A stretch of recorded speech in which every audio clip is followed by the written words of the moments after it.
বান্ধবী আমার একটা ছবি তুলে দিবি, এই জায়গায় খুব সুন্দর আলো আসতেছে। আচ্ছা দে, তুলে দিতেছি। এরকম দেবদাসের মতো বই আছিস কিসের জন্য?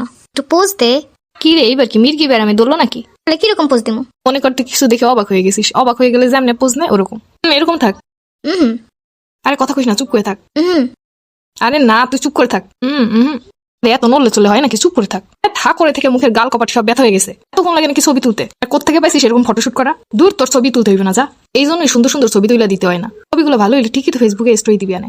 মানুষের মাথায় তো সমস্যা হয়েছে, হা করা ছবি দেখবো। আর বলিস বান্ধবী ছবি তুলে দে, দিমন একদম। বান্ধবী চল আজকে গুগলের সাথে মজা করি। ঠিকই কইছো, চল আজকে গুগলটা অনেক কিছু জিজ্ঞেস করবো। এই গুগল, আমাকে বিয়ে কবে হইব?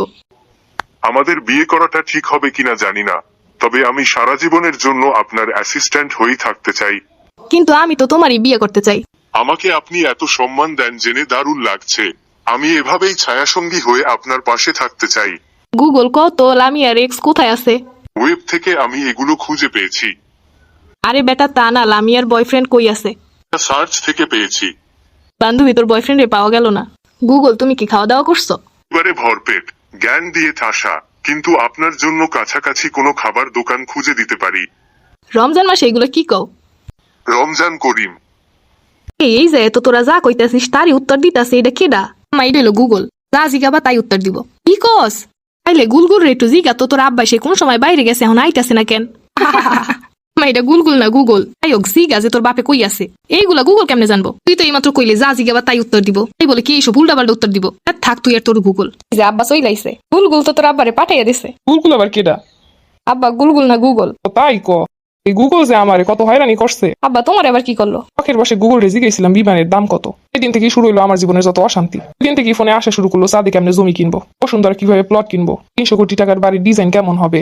এগুলো দেখা দেখা তো আমি হতাশায় পড়ে গেছিলাম।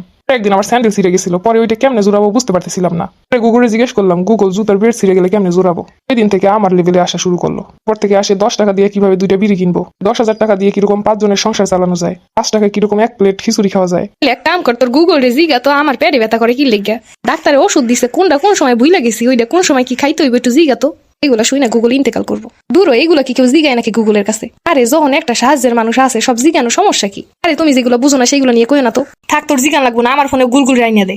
আবার ফোনে আছে, যা ওইখানে যাই জিগাও। আচ্ছা থাক, অন্য কিছু জিগান লাগবো না, খালি একটা জিনিস জিগা গুলগুলের কাছে। আমার একজোড়া স্বর্ণের দুল ছিল, ওইটার খুঁজে পাইতে আসি না, ওইটা কোন জায়গায় আছে একটু গুলগুল রে জিগা। এ হরে রাম, এ ক্যা হুয়া? তালাব দি পানি আ গয়া, গামছা ভি খুল গয়া।